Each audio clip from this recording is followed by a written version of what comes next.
Hello, hello, magical souls, and welcome to our latest podcast. I'm Catherine Tack, and I'm an Akashic Record reader, teacher, and guide, and I'm joined today by the very magical Trish. So, welcome, Trish. Hello everyone. Hi, Catherine. I'm Trish Diez and I'm a coach, a life coach. I'm also on the side a therapist, but I combine the two to get the bigger bang, if you like. And I work with clients on their belief systems, their limiting belief systems, to help them break free of that grip and that trap the mind can take us into, and to use that very same mind to get us out of those very big traps. Wonderful. That sounds so exciting. And I'm very excited about what we're discussing today, Trish. And we're going to do a nice deep dive into divine timing versus uh, forced timing. Yeah, divine timing versus forced timing. Thank you. Got to get my mouth around that. Yes, yes, that space where you're not sure if you should push forward or put the kettle on and lie down. Yeah, exactly. And I think this subject links perfectly back to our last episode that we did, where we spoke about ascension symptoms, exhaustion, emotional waves, strange physical sensations, and how sometimes when what feels like falling apart is actually growing pains as our beautiful Mother Earth planet ascends. Oh, absolutely. And sometimes the most spiritual thing you can do is rest. Agreed. And sometimes the most spiritual thing you can do is move. And today we are going to talk about how to know the difference. Well, yeah, I personally have trouble sometimes just letting myself slow down and rest. I think I've been so used to believing that I have to be doing something to get something that I fear just resting. But I'm getting used to it more and more, and I'm giving myself more and more permission, and I'm enjoying it more. And I'm listening to these thoughts that are saying, "What are you doing? You should be doing something." But divine timing isn't passive anyway. It's not sitting on your sofa waiting for a lightning bolt from heaven. That's so true. Thank you for explaining it so well. I think divine timing is alignment. It's when your inner world and your outer world begin to harmonize. And when something is in divine timing, there's like a sense of flow, even if that's challenging, even if it's a challenging thing that you're going through, there's still coherence. Yeah, and that's often support that appears. There's often support that appears that there's synchronicities, there's conversations, there's open doors, things like that. Exactly. And importantly, your nervous system feels different. So when something is aligned, even if it's scary, it feels expansive, like a little bit like exciting, like what's coming next. You can feel the shift. But then when it's forced, it feels contracted. Oh, absolutely. Forced timing often comes from fear, comparison, urgency, ego, the belief of I should be further by now. Yeah, our spiritual FOMO. So everyone else is launching, healing, ascending. I must be behind. But the guides often say lovingly, no, darling, you're not behind, you're ripening. Oh, I love that. I love that. I love it when the guides talk. Let's talk honestly. Even though it doesn't feel right, why do we force things? Well, for me, and I know for a lot of people, it's because sitting in the unknown is very uncomfortable, can feel like unsafe. Stillness can sometimes feel like failure, especially in a world obsessed with productivity. Oh, absolutely. And since our nervous systems like predictability and reassurance, during ascension waves, when your body is tired, your ego can panic. Absolutely. And after our Ascension Symptoms episode, so many people messaged me saying that they felt guilty for needing rest. But what if that fatigue isn't weakness? What if it's integration? When you're upgrading energetically, your body recalibrates and I think a great example is you wouldn't run a marathon during surgery. So why push energetic reconstruction? 100%. I'm with you all the way on that. Forced timing often shows up for me like launching before I have any clarity, jumping into something before I really have thought it through, or speaking before I feel grounded, or acting to actually avoid feeling. Yeah, that makes sense to me. Or staying in situations long after the soul has whispered it's time. Because here's the twist, forcing can also be delaying. So staying in something comfortable that's expired is also forced timing. Yeah, it's so true. Let's give people some practical markers. How do you know you're flowing with divine timing? Okay, so for me, I would say my body or your body should feel open. Even if you're nervous, it's like an excited nervous, like you're looking forward to what's coming next. Mm. And you might notice synchronicities, so things showing up, and you don't have to chase relentlessly. You feel peace in the pauses during any pause. So I can actually give a great example of how I personally tell when I'm ready for the next step. Firstly, I start getting messages from my guides, like little breadcrumbs, I call them. And it can sound like that little voice in your head that you're not quite sure where it's coming from. So, for example, when I had to leave my ex-husband, I had many small, quiet messages and then some loud shouts from my higher self, all telling me that I needed to leave this broken situation. But of course, I couldn't just walk out the door and leave. So I had to make a plan. So, with my guides, and we wrote down a new story of what my life could look like. And then, with the help of my guides, I started to take some beautiful small steps towards this big new goal to my new life. And that felt very open. I felt quite nervous, but excited. Like, what's my next part of my chapter going to look like? And then magically, synchronicity arrived in the form of a friend who was looking for someone to house sit for her for a few months while she traveled. So that's the perfect way that the guides work with me. First, the breadcrumbs, everything is synchronicity. Then I'm feeling nervous but excited. I'm writing the plan, I'm taking the steps, moving forward. And that all felt like beautiful, correct, peaceful next steps.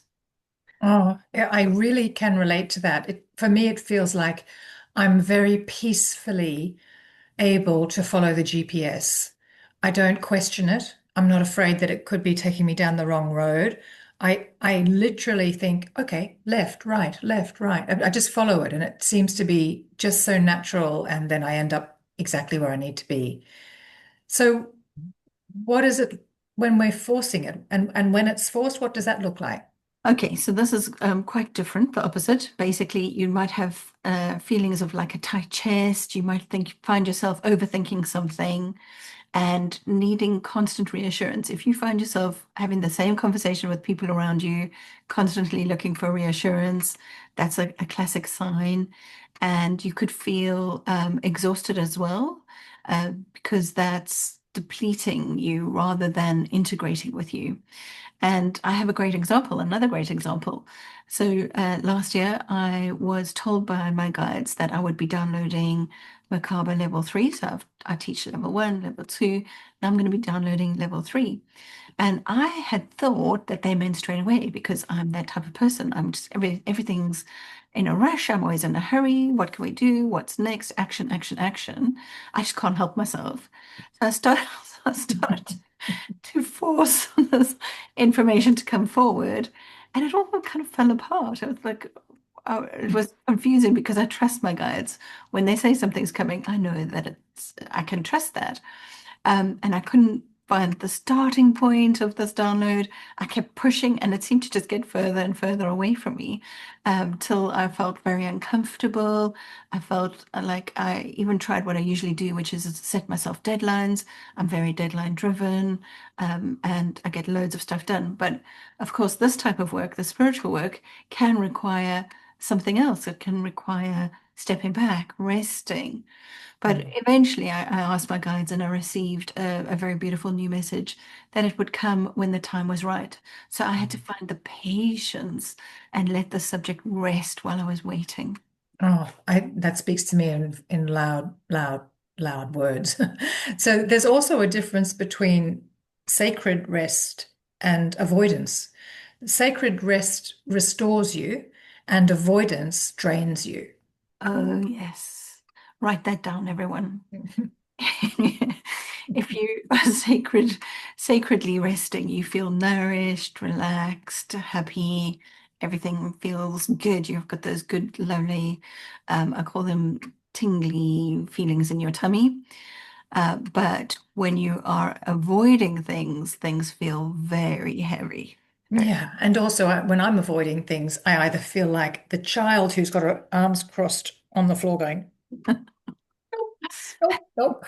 Or I feel very defiant and defensive in the adult saying, "Oh, I don't need to do that right now."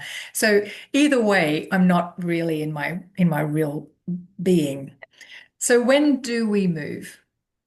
That is a great question, Trish. So we move when clarity meets readiness. So, and that's not perfection, not certainty, but readiness. So it's like a quiet inner yes, even if it's not trembling.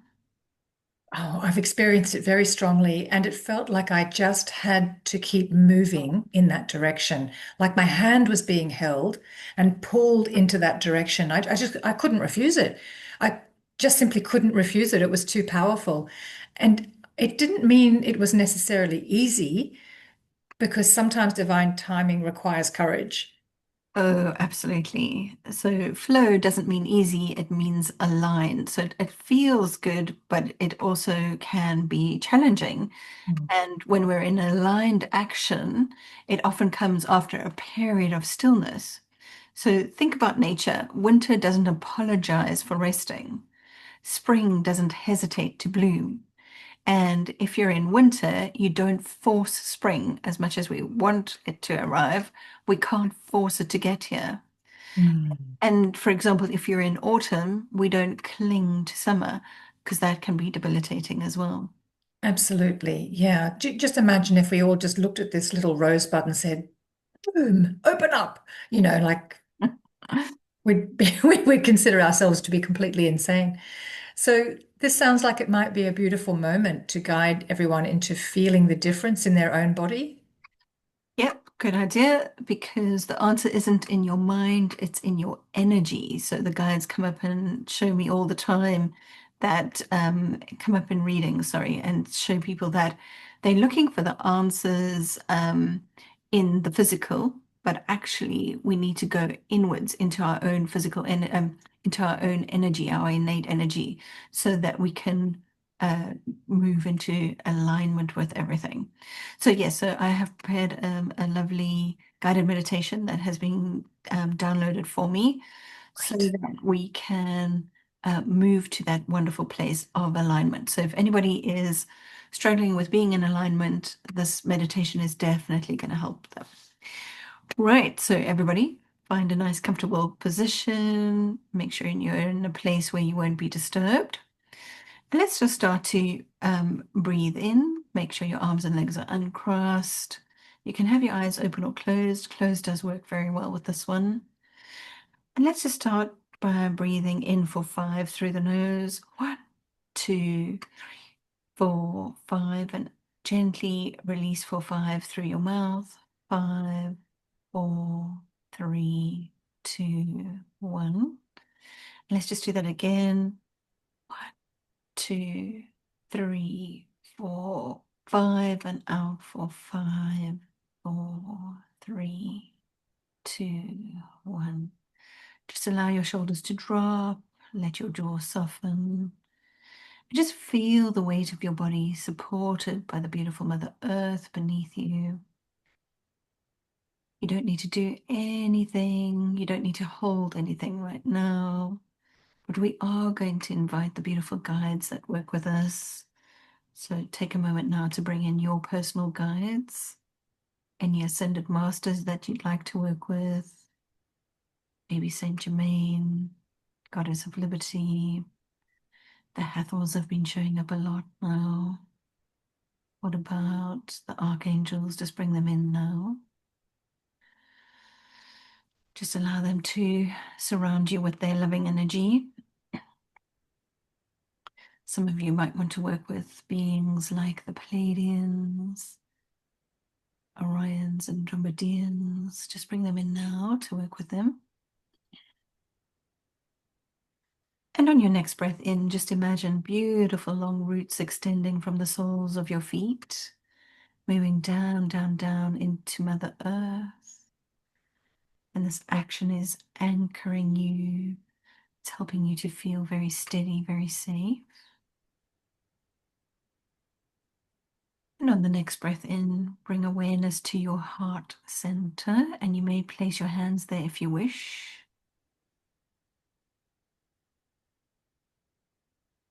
And on the next breath in, ask quietly within your mind, where am I forcing?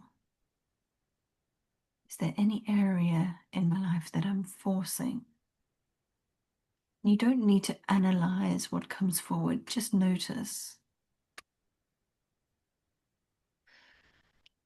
Just wonder, is there a situation, a decision, a timeline that feels tight, uncomfortable?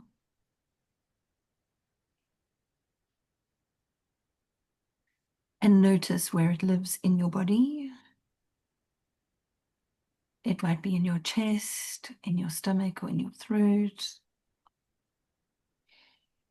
And on the next breath in, just breathe into that space.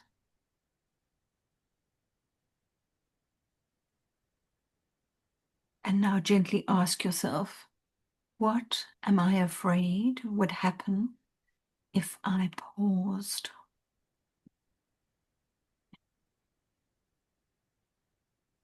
And just let that answer rise without judgment.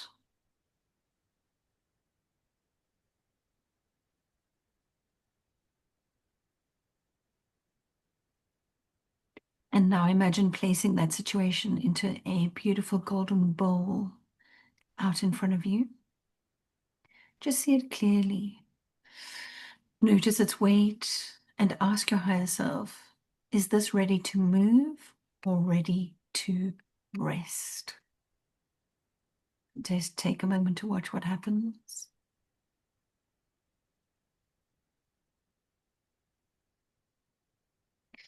If it's ready to move, you may see light flowing towards it. But if it's ready to rest, you may see it gently dim, soften, or settle.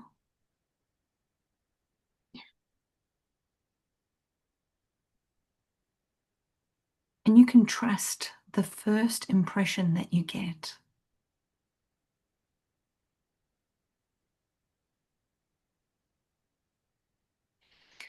Now, imagine yourself stepping into a timeline where you trust divine timing completely. See yourself there. How does your body feel? Is it slower, more spacious, stronger? And notice your breath in that version of you. Notice your posture. This is your aligned self. So ask the question to yourself, to your mind, what is my next aligned step? What is my next aligned step? Not the whole plan, just the next step. It might be action. It might be rest. It might be that you need a conversation. It might be that you need to sign up to a workshop. It might be that you need to sleep. So just receive that information. So place your hand on your heart now and repeat silently, I trust my rhythm. I honor my cycles.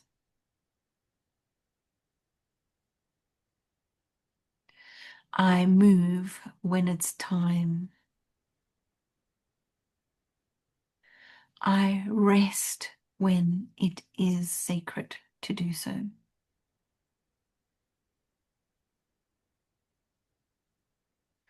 So let's repeat these again.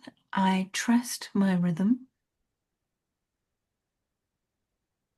I honor my cycles.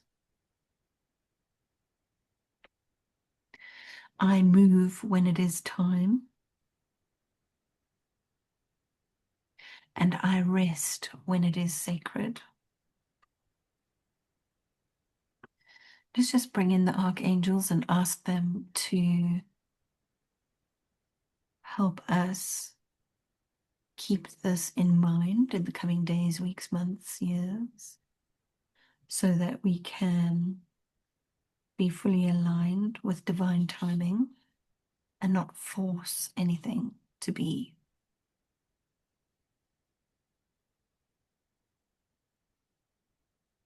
Just ask the angels to help us to feel in flow more regularly, to have patience when we need it, to have energy when we need it.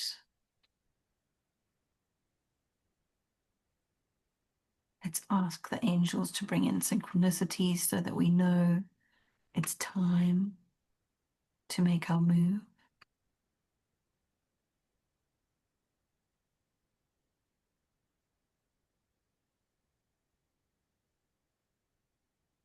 Let's just gently thank all our guides, ascended masters that we've been working with today.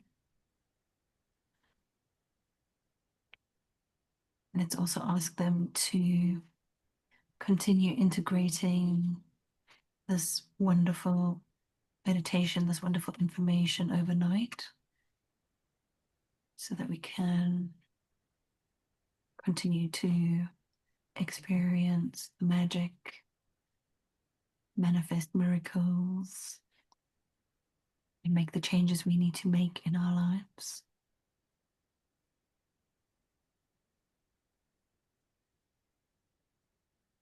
Let's set the intention that we go forward from this day onward,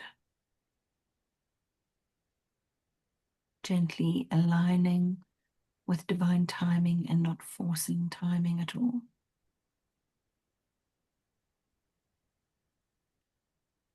And on the next breath in, you can feel the chair at your back, the earth beneath you. When you're ready, you can open your eyes, come back to the call. Well, that was beautiful. Thank you. And notice you didn't need to force an answer, it was already inside you. Yeah, divine timing isn't about waiting for permission, it's really about listening.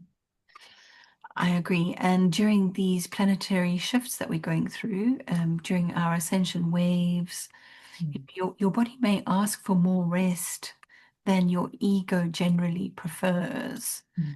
And I would say, listen anyway. I generally am a person of action. I do not like the rest days. But when I truly listen, then I do take rest because I know it's important. Because growth isn't linear. Sometimes you're expanding outward, sometimes you're expanding inward, but both are evolution. Mm. Yeah, so if you're in a pause right now, trust it. And yet, if you feel the nudge to move, move with devotion, not desperation, because divine timing is not slow, it's precise. Mm. Yeah. And I would like to say, if this resonated with anybody, please do share it with someone who needs permission to trust their rhythm, because a lot of the time we are told and taught in this physical dimension to not trust ourselves. And sometimes you just need to nudge a friend and let them know that they should be trusting their own innate wisdom. And if any of you would like to go deeper into energetic alignment, the Akashic records, and understanding your soul's time and timings, so you can find me at Akashic Record Readings. with an S, Akashic Record Readings, UK.com. And otherwise, we will see you in the next episode. So stay magical.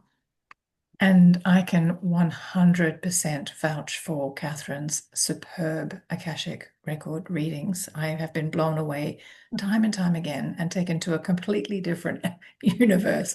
It's very, very magical and very special.